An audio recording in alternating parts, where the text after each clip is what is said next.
Good, how y'all doing? Welcome to my channel, or welcome back if you've been here before. So, the news is Giannis wants a trade for Milwaukee. And it's being said that he wanted a trade before the season even started. So, with that being said, where do you think he's going? So, the circulation that's going around is it's either the Lakers or the Knicks.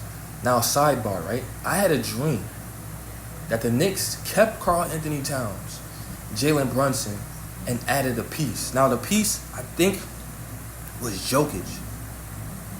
But I could be wrong. It could have been Giannis. But let's just say they trade one or the other, right? Before I even get to that, Lakers or Knicks, Giannis, the reason why I don't think he will go to the Lakers is because, one, Luka is there. Now, I'm not being funny or racist or anything like that. They're trying to make Luka the next Larry Bird, the next great white hope for the NBA, right? So I don't think Giannis wants to play with him because of that. Not because he's white, but because they don't. He wants his own legacy. He don't want to be like, oh, I got an extra ring because of Luka. Or he don't want to give Luka a ring from his skill set, if you get what I'm trying to say. Now, LeBron James is also there. I don't think he wants to give LeBron another ring. As you see, he has said, or if you didn't see, he says he wants to pass LeBron James as the all-time leading scorer.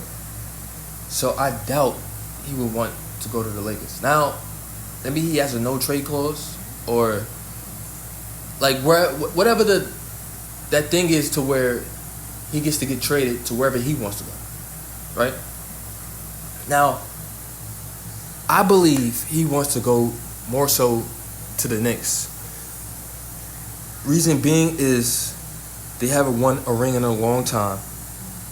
Number one. Number two, it's a big market. Number three, he has two possible players that can give him a lot of help. As a Knicks fan, right? Would you rather give up Karl Anthony Towns, or would you rather give up Jalen Brunson? Now, I'm going to give you a scenario with both players, right?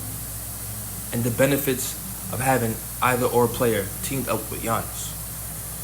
So let's start off with Karl Anthony Towns, the negative. He isn't as a consistent scorer as Jalen Brunson. Not only that, the narrative around him is that he plays too soft. So one day you might get 30, 15, 5 assists, 3 blocks. And then the next 3 games he has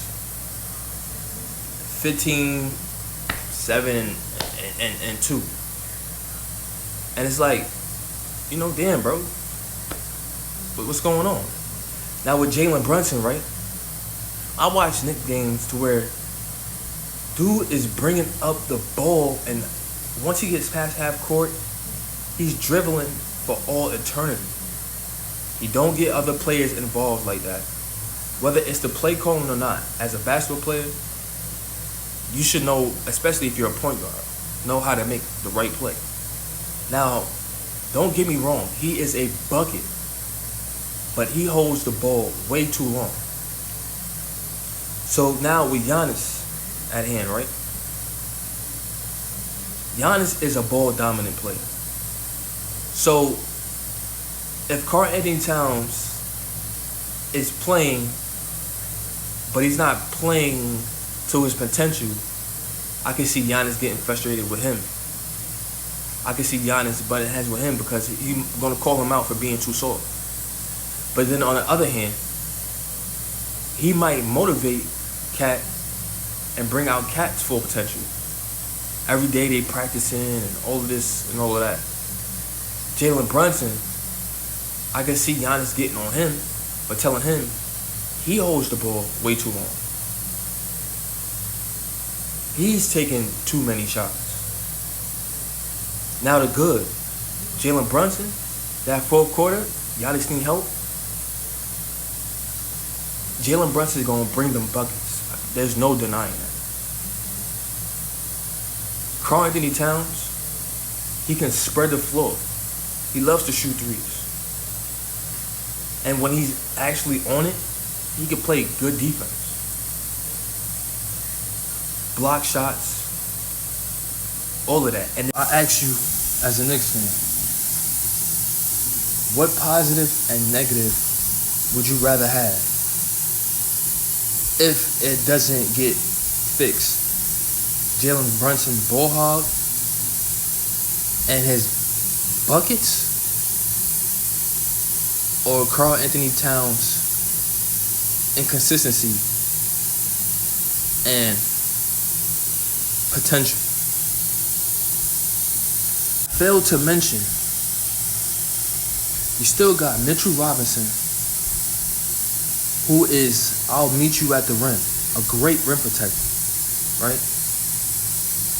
So if you get rid of Karl Anthony Towns, you still got Mitchell Robinson.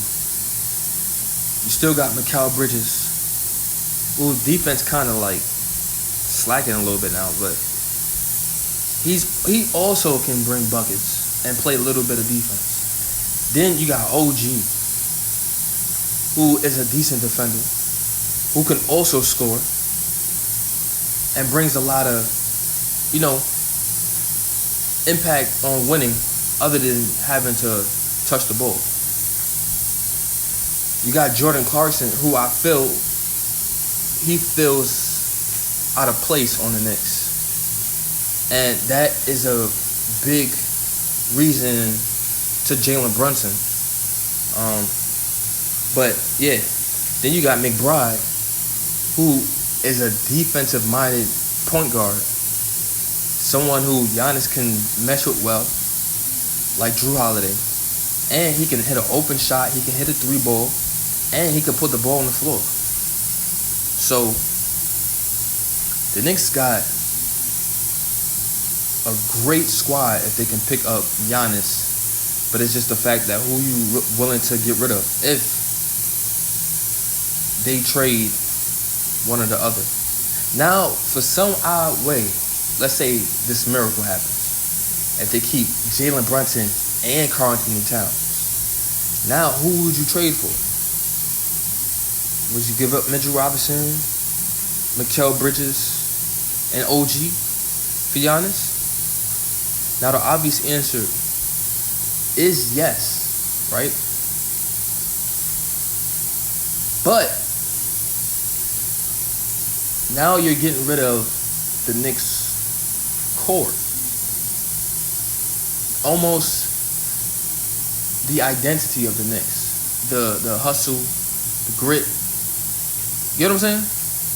So, please, y'all let me know in the comments how you feel about this scenario. Y'all be safe, y'all be confident, and I appreciate y'all for tuning in.